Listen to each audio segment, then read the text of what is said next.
Okay guys, so this is my first video for the Backyard Brew Project, and just wanted to get out to you guys. The channel is basically going to be about my adventures in home brewing, as long as maybe a couple Ontario craft brew reviews. Uh, Possibly going to have a couple buddies on brewing with me and doing the reviews as well. And so I've been thinking about brewing a beer lately. I've got the 16-gallon kettle, nice stainless steel three-piece valves on it, Blickman brewmometer, some top line stuff.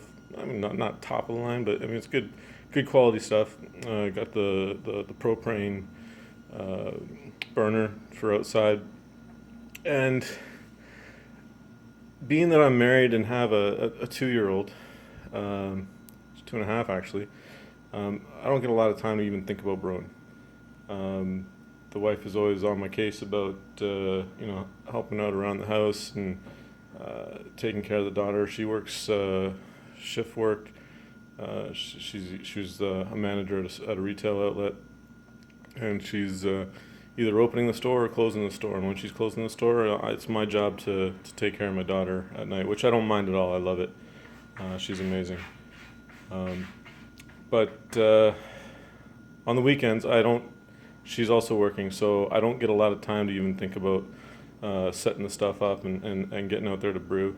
So just recently, I actually started thinking about brewing smaller 1-gallon batches on the stove. And I think after a little bit of thought of, as to what I wanted to brew, I think I've come down to an all-wheat beer. So normal wheat beers, they're sort of like a 60-40, 50-50 wheat with maybe a Pilsner malt or something like that, or a two-row.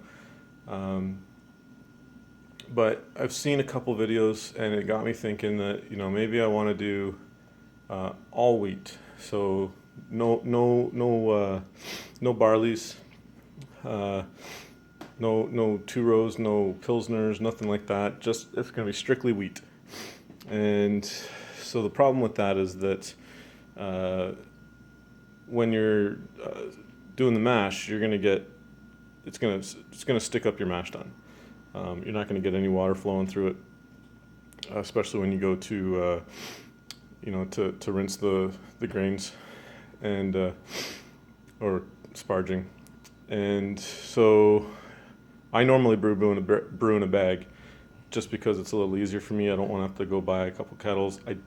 I am planning in the future to upgrade some or modify some kegs and setting those up. I've got a pump that I've picked up that I plan on using to sparge with. For now, I'm going to add a fitting to the top of my kettle as it is, and a fitting or a sparge arm that I'm going to build so that I can properly sparge.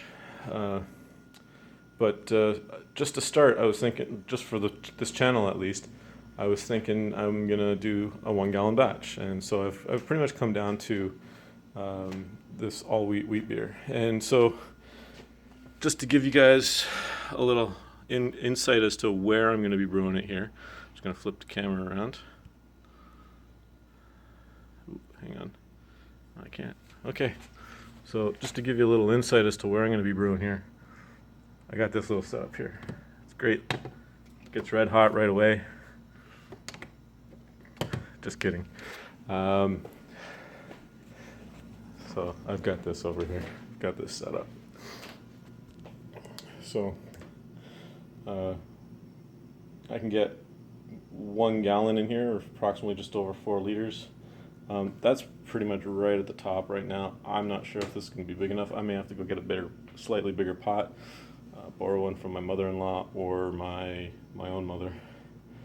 I don't want to spend the money on another pot. And yeah, that's pretty much it. So just want to get this out there. I've had this channel set up for approximately 2 weeks, and had the intention of putting up some videos, and so I just wanted to get this out. I'm hopefully going to be brewing this weekend. if not next weekend. I did go and pick up 2 pounds of some malted wheat. So you can see here I crushed it already. It's in a Ziploc bag. Should take. I'm gonna use some Saz or Czech Saz hops, as well as some WLP 300.